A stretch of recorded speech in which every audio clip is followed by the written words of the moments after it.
Hello दोस्तों, स्वागत करती हूँ आपका आपके अपने यूट्यूब चैनल रामनीर क्लासेस में। विज्ञान की उपचारात्मक शिक्षण कार्य पुस्तिका कक्षा 9 ये आप सभी स्टूडेंट्स को मिली होंगी और ये पुस्तक राजस्थान राज्य शैक्षिक अनुसंधान प्रशिक्षण परिषद उदयपुर द्वारा जारी की गई है। तो इस कार्य पुस्तिका को हम हल कर रहे थे। इसमें हमने 1 से 12 तक कार्यपत्रकों को हल कर लिया है। आज हम देखेंगे देखिए 12वें कार्यपत्रक के बाद एक आकलन प्रपत्र है, जिसमें से ये जीवन की मूलभूत इकाई का जो हमारा विषय वस्तु था ये कंप्लीट हो जाता है। तो 12 कार्यपत्रकों में ये एक ही विषय वस्तु पूछी गई थी, जीवन की मूलभूत इकाई, जिसमें कोशिका के बारे में कंप्लीट जानकारी आपको मिली है। कोशिका क्या होती है, पादप कोशिका, जंतु कोशिका, कोशिका के कोशिकांग और उनके कार्य और उनकी संरचना सब कुछ हमने सीख लिया है। तो आज देखिए हम आकलन करते हैं कि हमने कितना सीखा है। तो देखिए सही विकल्प का चयन कर क्रमाक्षर कोष्टक में लिखिए। क्वेश्चन नंबर 1 को देखेंगे। केवल पादप कोशिका में पाया जाने वाला कोशिकांग का नाम है। अब देखिए पादप कोशिका में क्या पाया जाता है, रिक्तिका, हरित लवक, माइटोकॉन्ड्रिया या केंद्रक। तो आप बताइए क्या पाया जाएगा, जो ऐसी चीज़ है इनमें से जो सिर्फ पादप कोशिका में पाई जाएगी। तो यहाँ सही उत्तर हो जाएगा ऑप्शन नंबर बी, हरित लवक। यानी हरित लवक हैं जो सिर्फ पादप कोशिका में ही पाए जाते हैं, जो प्रकाश संश्लेषण के लिए उपयोगी होते हैं। क्वेश्चन नंबर 2 देखिए, सजीवों में शरीर संगठन के स्तर का सही क्रम होगा। तो 4 ऑप्शन दिए हैं, चारों ऑप्शन लगभग आपको समान लगेंगे। पहला ही सब में कोशिका लिखा है, क्योंकि कोशिका है जीवन की मूलभूत इकाई। उससे कोशिका से क्या बनेगा, तो कोशिका से बनेगा उत्तक। कोशिकाओं के समूह को हम उत्तक कहेंगे, उत्तक के समूह को हम अंग कहेंगे, अंगों से बनता है तंत्र और तंत्र से बनता है शरीर। तो इसको आपको ध्यान रखना है। तो यहाँ पर ऑप्शन नंबर 1 हमारा सही हो जाएगा, अ उत्तर सही है, यहाँ पर अ लिख देना है आपको। क्वेश्चन नंबर 3 है, गुणसूत्र या क्रोमोसोम किस कोशिकांग में पाए जाते हैं। तो कोशिकांग का नाम लिखना है यहाँ। तो यहाँ गुणसूत्र पाए जाते हैं केंद्रक में, तो यहाँ पर द उत्तर सही हो जाएगा। अगला है प्रश्न संख्या 4, प्रोकैरियोटिक कोशिका वाले जीवों का युग्म है। तो प्रोकैरियोटिक कोशिका क्या होती है, आपको मैंने बताया था जो पिछले कार्यपत्रक में। तो यहाँ इसका उदाहरण भी हमने लिखा था, तो ये होगा ऑप्शन नंबर बी, जीवाणु और नीलहरित शेवाल। क्वेश्चन नंबर 5 है, आकार बदलने की क्षमता वाली सजीव कोशिका का उदाहरण है। तो ये हो जाएगा सश्वेत रुधिर कोशिका। क्वेश्चन नंबर 6 है, अमीबा की कोशिका में निम्न में से कौन सी क्रिया संपन्न होती है। तो इसका सही उत्तर हो जाएगा ऑप्शन नंबर द, उपयुक्त सब, यानी श्वसन, उत्सर्जन और वृद्धि। आगे देखिए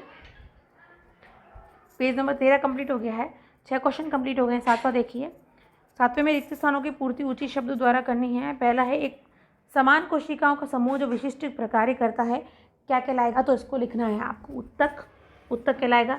दूसरा है, शरीर के विभिन्न भागों तक संदेशों का स्थानांतरण करने वाली कोशिका है तंत्रिका कोशिका।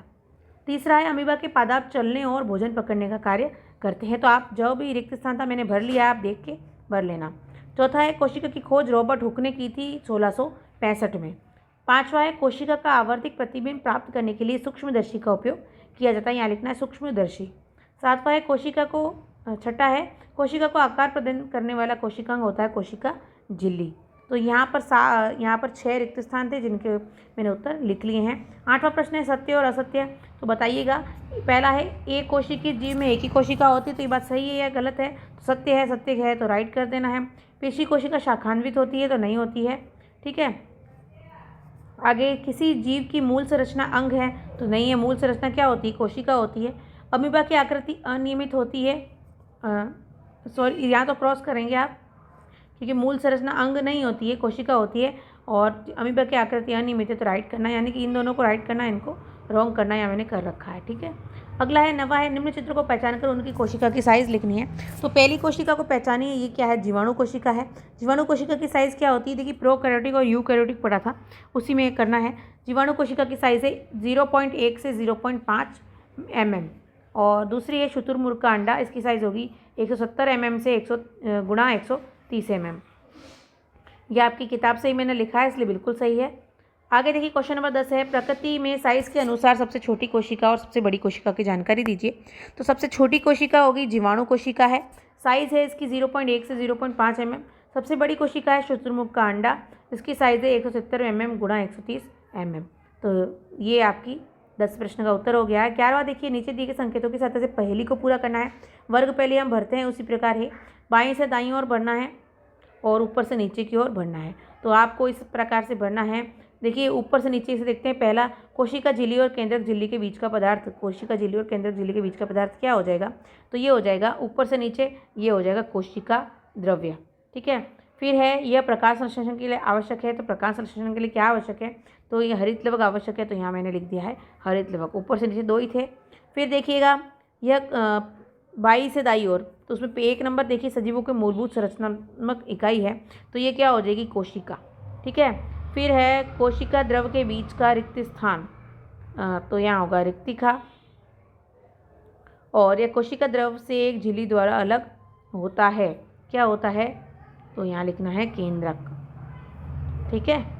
तो ये हो गई अपनी वर्ग पहली कंप्लीट। यहाँ शिक्षक की प्रतिपुष्टि और हस्ताक्षर आ जाएंगे। तो यहाँ हमने आकलन प्रपत्र को पूरा कर लिया है 12वें कार्यपत्र के बाद जो दिया गया है। तो वीडियो को पूरा देखने के लिए धन्यवाद। वीडियो पसंद आया तो वीडियो को लाइक ज़रूर करें, दोस्तों के साथ शेयर करें, और चैनल पर नए हैं तो चैनल को सब्सक्राइब कर लें, बेल आइकन को प्रेस करें जिससे नेक्स्ट वीडियो की नोटिफिकेशन आपको मिल सके, यानी अगला कार्यपत्रक आप प्राप्त कर सकें। मिलते हैं अगले वीडियो में, तब तक के लिए धन्यवाद।